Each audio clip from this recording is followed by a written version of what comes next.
Hello, friends. Welcome to episode 1489 of the Locked On Hawks podcast. I am your host, Brad Rowland, coming to you on a Thursday evening into Friday. And today's show is brought to you by the good folks at Bird Dogs. Go to birddogs.com/LockedOnNBA. When you get there, enter the promo code LockedOnNBA. They will throw in a free custom Yeti-style tumbler with each and every order from Bird Dogs. And today's show will be part two with my friend Richard Stayman over at Mavs Draft, covering the NBA Draft at the Locked On NBA Big Board podcast. Part one should be available right now in your feed. So if you missed that, start at the beginning. That would certainly be the recommendation that I would have. But it's a two-part episode talking about the NBA Draft from the Hawks perspective, top of the draft, middle of the draft, etc. Hawks have these two picks that are very, very intriguing. And we have plenty of insight coming from Richard on both part one and part two. So thanks for listening to the podcast, everybody. I really do appreciate it. And please make us your first listen each and every day. Subscribe to the podcast anywhere you get your podcasts, places like Spotify, Apple, YouTube, etc. And without any further delay, part two is on the way with myself and Richard Stayman talking about the NBA Draft. You are Locked On Hawks, your daily Atlanta Hawks podcast. Part of the Locked On Podcast Network. Your team every day.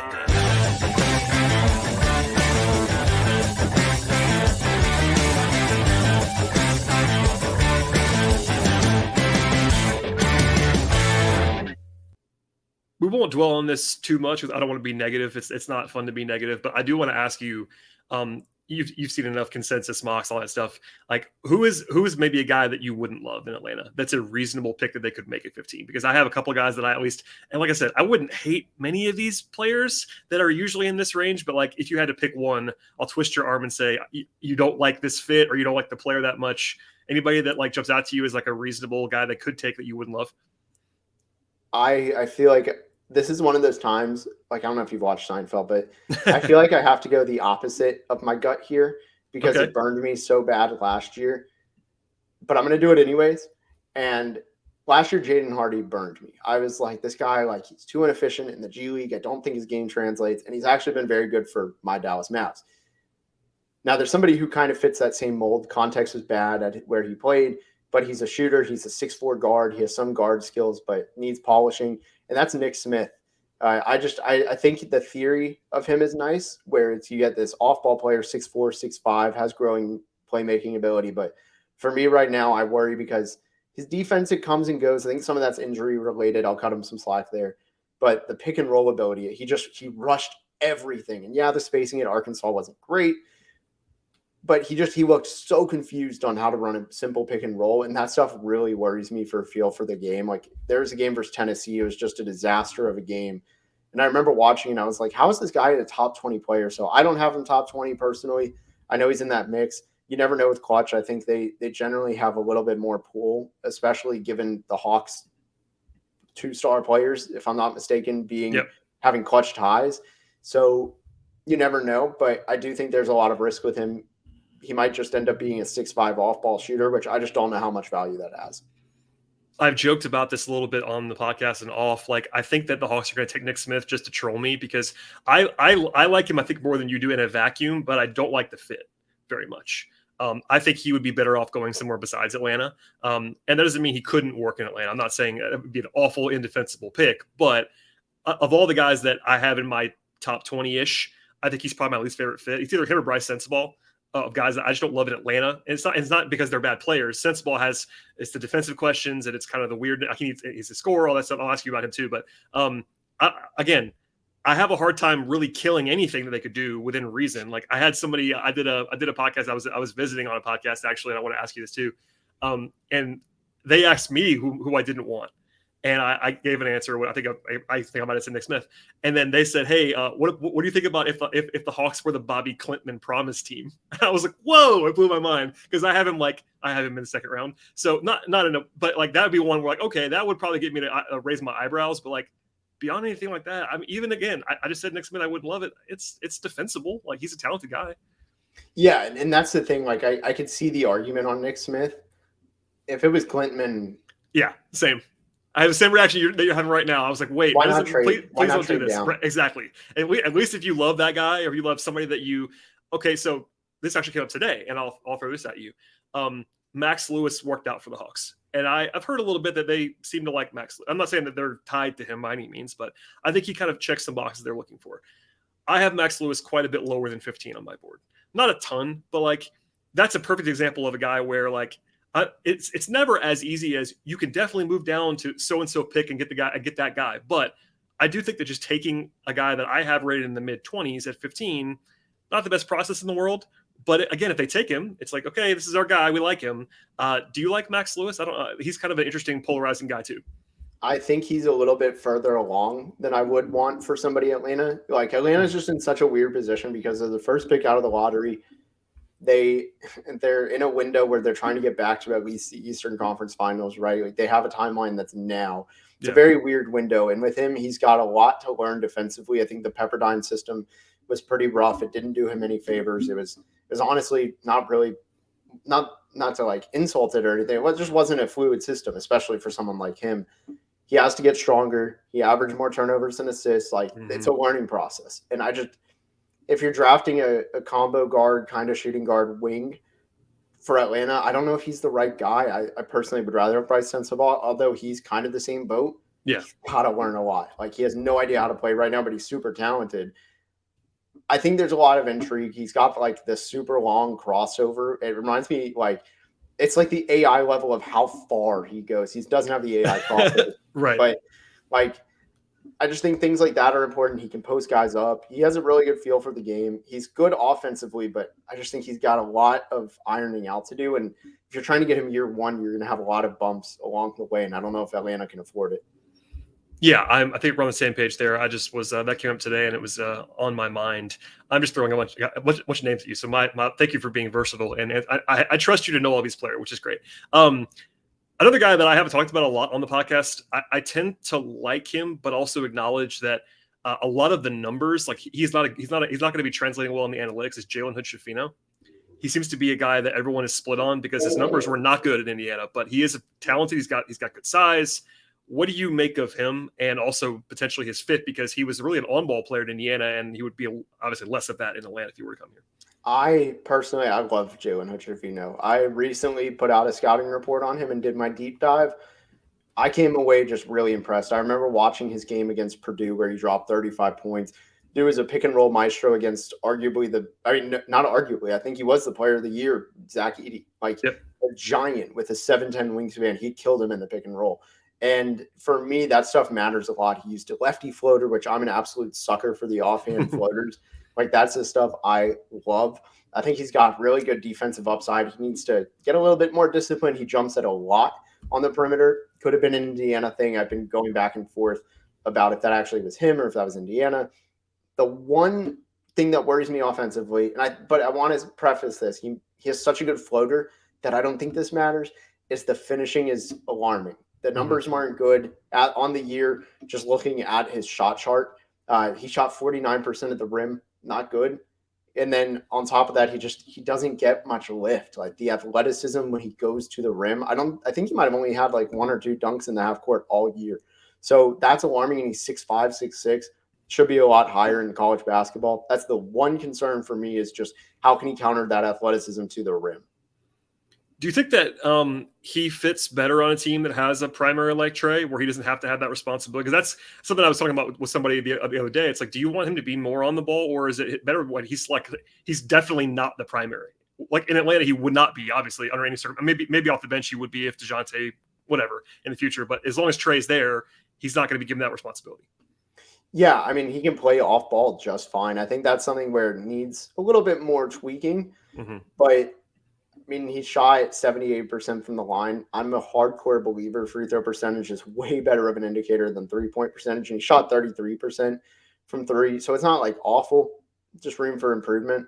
And I think for him, he's just better. Like I said, if you just keep him 10 feet out and more as a guard for the most part, when he has the ball in his hands, he's fine.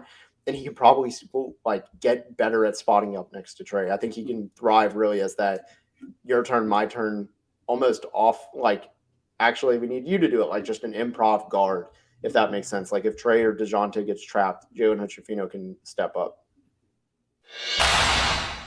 Today's show is brought to you by Bird Dogs, and Bird Dogs is fantastic, bringing comfort fit and versatility to the table with their products. I feel great and comfortable in my own skin when wearing Bird Dogs gear, and Bird Dogs stretch khaki shorts are designed to fit slimmer through the thigh and leg, give you that sculpted look you're looking for, and they fit much better than regular shorts. They're actually made sometimes of that stiff, restricting cotton. Bird Dogs also fix that issue by inventing their cloud knit fabric. It looks just like khaki, but also stretches, giving you that slimmer fit without having to sacrifice anything when it comes to movement. They also have the anti-sweat wicking fabric that you're looking for to keep you cool and dry all day long. And in the end, Bird Dogs makes incredible products. You're going to want to check that out by going to birddogs.com/LockedOnNBA. When you get there, use that promo code LockedOnNBA at Bird Dogs. If you use that code, they'll throw in a free custom Bird Dogs Yeti-style tumbler with each and every order. And one more time, the place to find everything you need in this space is birddogs.com/LockedOnNBA. I have to admit, this guy was not really on my Hawks radar a ton. He was on my long list.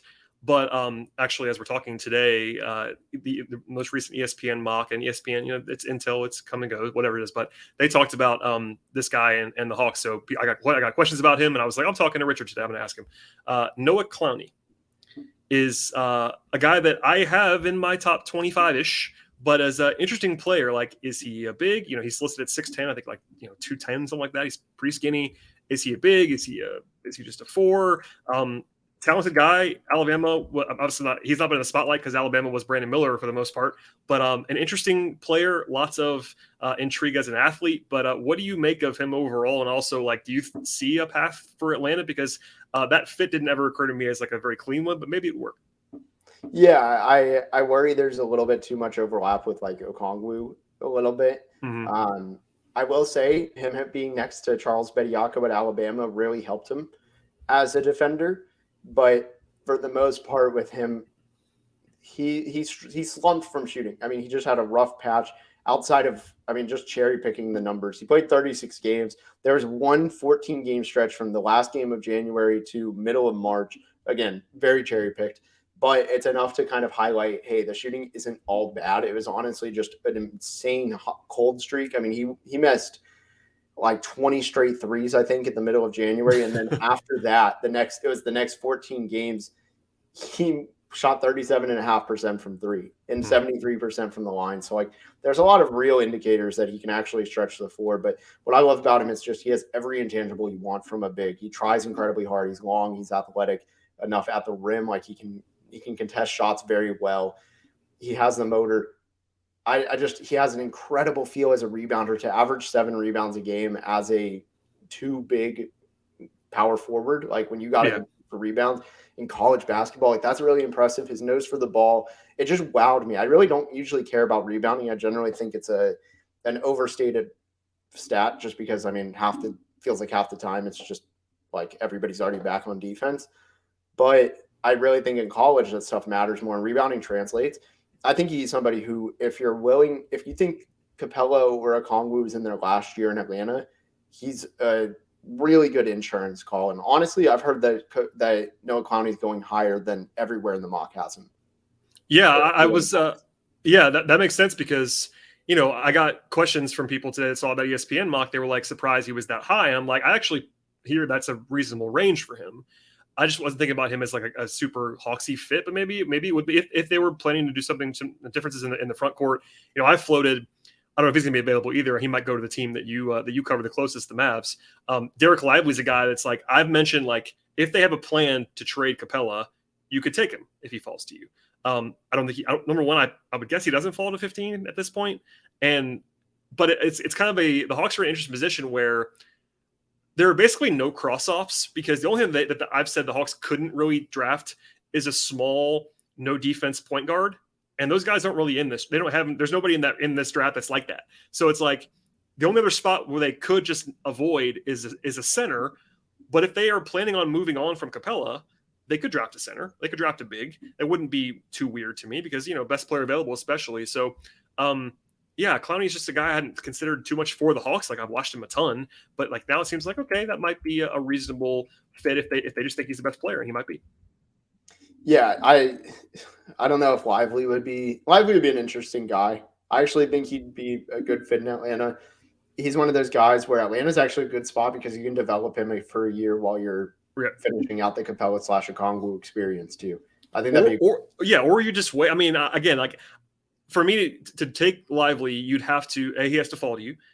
B, you have to think he's the best player. And I do think that it would be a tough sell if they went into the season with Capella, Okongwu, and your first round pick as a 7-1 center. That's kind of a tough sell.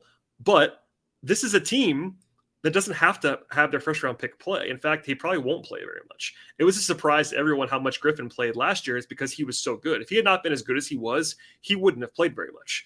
Jalen Johnson was a good example of that the year before. He didn't play really at all. So this is a team that can kind of afford, if they feel like a guy is just the guy they want, they don't have to worry about this year very much, which means that kind of unlocks some stuff. Like if a guy is far away, if they are sold on him, like I had someone ask me today about Bilal Coulibaly, however you say his last name. I can't pronounce his last name, but he might be gone too. Like he is skyrocketing by all accounts. Is he? I mean, he's 18 years old right now. He's gonna be 19 soon. But Ryan Repair, like there are guys who are maybe not going to help you right away, but the Hawks don't have to have a guy that helps right away. It's an interesting spot. Yeah, and especially for those two international guys, Coulibaly and Repair. Yeah, both of them, they offer a lot of defense right away. Like you see that in the off-ball threat. I think both can be good cutters. Shots you kind of got to live with, but they both have point guard skills. Like those are perfect examples. Like I really do think if you put 5 guys in a bucket and said, all right, all these guys are not going to contribute a ton right away, but we're confident we could get incredible return on investment with these guys. I mean, it's Bilal, Repair, Lively, Whitehead, and Bobby Klimpman. Like you said, if you really want to get fun with it, he'd be the 5th one because he's not ready for the NBA just yet.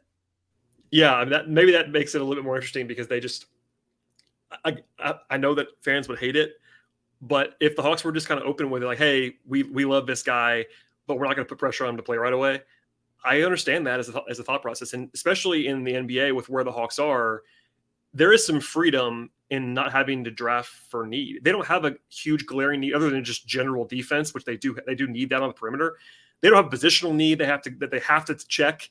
And that, for me, is a good spot to be. Like it makes it hard for people like us to project who they're going to take, but there's freedom to just be like, hey guys, the best guy that we think is on this board, we're taking him. We don't care if he plays next year, and good luck with that.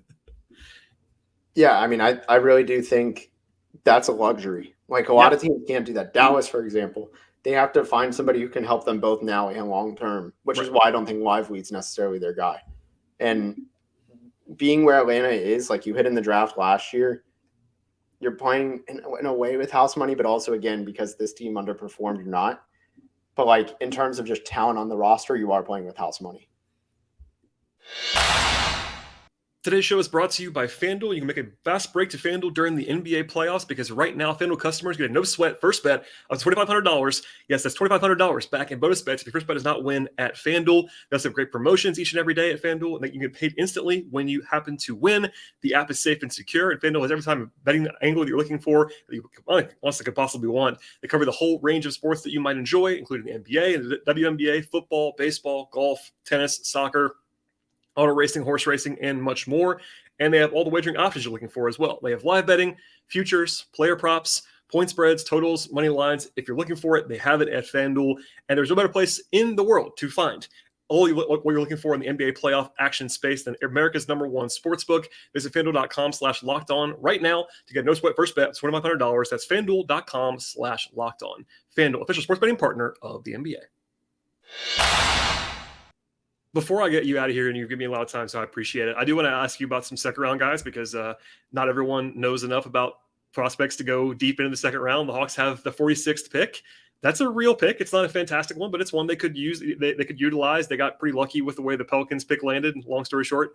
But, the Hawks have not had huge success with second-round picks, but there are some guys in this draft that would be good there. So even beyond the Hawks, do you have a favorite second-round sleeper? I know you mentioned a couple guys at the top of this discussion, but guys that could reasonably get to 46 would be even more impressive. But who do you love this deep? Yeah, I'll just give 3 guys who I really like. I mean, Keontae Johnson. There's some off-court stuff with his heart. I know I know he's cleared, and then also potential charges against him. But if you're just looking at the on-court player, he's a little bit older because of that heart issue. He had basically a 2-year hiatus. He collapsed on the floor in 2020, came back this last year and absolutely killed it at Kansas State. Didn't drop off. He developed better in the last 2 years. He's got an explosive first step. He's about 6'5" with a 7-foot wingspan, super long, athletic, like just freakishly athletic, can really shoot the ball. I think he's somebody who on the wings is a great, great value in the second round. I would have said Jordan Walsh, but I think he's out of that range. Yeah, I'm so sad about that because like he is basically catnip for me. A defensive wizard. He's extremely long. But yeah, I'm kind of sad. I think he's going to be gone. That's unfortunate because I was excited about that potential. Yeah. And then I like Jalen Slauson out of Furman. He's somebody who he made a name for himself in that NCAA tournament win over Virginia. To me, he's a more athletic Kyle Anderson. Same a little bit of the shot concerns, but he gets his man up in the air really well for somebody who doesn't shoot that much. And I really like that. And then somebody else who I really like, this is just kind of filling a role. So forgive me. I know that you guys just drafted AJ Griffin, but kind of like you can never have too many guards that can create their own shot and create for others. You can never have too many shooters. It's the same thing in baseball. You can never have too many pitchers. Like it's just something you cannot run out of. And to me, Seth Lundy out of Penn State is that guy. I've loved his game since he was a freshman. He was somebody who I thought would develop quicker, but when I talked to him at the combine, I was blown away. And I asked him, I said, you've been inconsistent as a shooter, just read his percentages over the years. And he's like, I know. And I told him, I'm like, well, free throw percentage was always strong. So the shooting was going to get there. What did you do to take that jump and be a 40% shooter this year? And he goes, personally for me, when we left the year, we were like, what do we all need to do to get better? And it started with him. He's like, as a leader, I told my team, I will become a better shooter. And on top of being the defender he was last year, which he was a good defender, if you watch this year, it kind of fell off. I think a lot of it had to do with the volume and the role he played, but he just really took on that responsibility of saying, I need to be a better shooter. I will do everything it takes. He told me about his process of going into the gym at the dirty hours when nobody else was there, doing what he had to do to get better as a shooter. And I really like it. And the results are there. It's the same thing I asked Herb Jones when he went from 7% to 35%. And it's just that work ethic is strong. I think it's something that's justifiable, repeatable. Seth Lundy could be a steal at 46. Yeah, he's on my list too. I'm a big fan of his. Another, I think basically offense only guy. I like Julian Strawther at this level.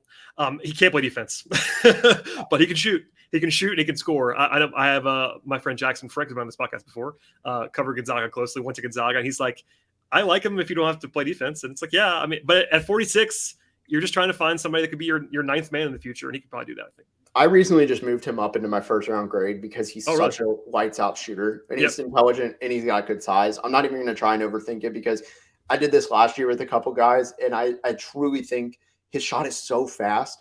And yeah, again, you may not get him as much on the playoffs, but Duncan Robinson's out here. Like, it's a second round pick too. I mean, I am certainly someone who loves defense, and I emphasize that. But at 46 overall, if you can get a guy that has an NBA skill that can play rotation minutes for you 2 years from now, that's a really, really good outcome. The Hawks have not found, I said this before, but the Hawks have not had a second round pick play real minutes for them in 10 years. It's Mike Muscala's last time that the Hawks hit on a second round pick. So like, it's not easy to do. And if you can get any kind of value out of second round picks, one skill is enough in a lot of ways. Yeah. You're not drafting a second rounder to be in the playoff rotation. Like, you're happy if they're a regular season contributor. That is a win. Yeah, I actually was really high on Ben Shepherd, and now he's going to be gone, it seems. That's a guy that I was like, oh, maybe he's pretty Hawksy in a lot of ways. I was like, oh, this is going to be interesting. And now he's probably going to go like 32 or something. But that's it's kind of a encouraging to me. I'm like, I like that guy, and now he's going to go in the top 35, it seems. So it's maybe a little pat on the back, like, oh, okay, you're seeing something that's reasonable. Anybody we haven't talked about? I mean, I guess we can even, honestly, while I have you, anybody even deeper than that you're thinking is like an interesting two-way guy or an interesting UDFA? Because I mean, every team is going to be looking for more of these guys with 3 two-way contracts now. I mean, the Hawks are going to have spots open. Anybody that you think might not even be draftable, or maybe not in the top 50 that you like? Yeah, these guys are all in my 59 to 65 range, and I think they're a little bit lower on every other person's board. But I like Serge Jabari Rice from UT. He's somebody, I think he has the single best pump fake of all time. If you haven't seen it, just search Mavstraft Jabari Rice. You don't need to type Sir, it'll throw some stuff off. But if you just type in Mavstraft Jabari Rice, that's all you got to find. It is insane. I've never seen anything like it. He got Kevin McCullough, who's arguably the best defender in the country, up in the air so many times. Like, he is a stud with that regard. He can shoot the lights out, very intelligent. He's a good passer, mistake-free. He's a little bit small, but I like him. Adam Flagler had a bad combine. Yes, Adam Flagler. I think combine, whatever, he didn't stand out. It's not necessarily his environment. I really do think he's somebody who he can create off the dribble. He can shoot. Look, he can be. I know he told me he's like Bryn Forbes, and I was like, I told him straight up. I go, aim higher. You could be Tim Hardaway Jr. Like, yeah, you're an inch or two shorter. You could easily just be that guy who steps into shots. And then lastly, I really like Hunter Tyson from Clemson, 6'8" shooter. It's very simple. Just simple evaluation. I'm not going to overthink other things. He's a good rebounder. I like him a lot. He went from Portsmouth to the G League Elite Camp to Combine. He played well every single one of those. Same with Serge-Ibaka Rice. But I really do like those kind of guys. I think that there's value to them. And especially at 6'8", again, being a shooter. 6'8" shooter. Yeah, I saw Tyson I think he's number 50 overall on the ESPN board now. So he's risen a long way. So I think you're on something there. I will always disclose this. My brother coached Adam Flagler in high school. So I'm in the tank for I'm in the tank for Adam Flagler already, but I buy it. I try not to be biased. I am way more biased about Adam Flagler than I am about Jett Howard or Kobe Buffkin. I'm way more in on Adam Flagler than Michigan guys. Obviously, he's not as good as those guys, but I have to just say it out loud because just to not compromise my integrity, I love Adam Flagler. So I forgot he's from Georgia, so that makes sense. My brother, literally coached him. Still text him sometimes. Like if he gets up on the Hawks, I'm gonna have to check myself a little bit. Like, hey, I know that guy. Anyway, thank you for all the time. If you want to throw out anybody else, feel free to do that. If not, I will let you get out of here. But please plug everything you're doing. I know you are everywhere in the draft space, and this is crunch time with 2 weeks to go. Yeah, no. You got a flight to catch. I'm not gonna say anything else. Thank you so much for having me. Pretty much just plugging anything. I want to have you on a community mock one of the final 2 weeks here. Happy to. Picking for Atlanta, and I do this every single week. New one's coming out in just a few days. I'm on Locked On NBA Big Board. There's a lot to like. Yeah, follow Richard's work across the board.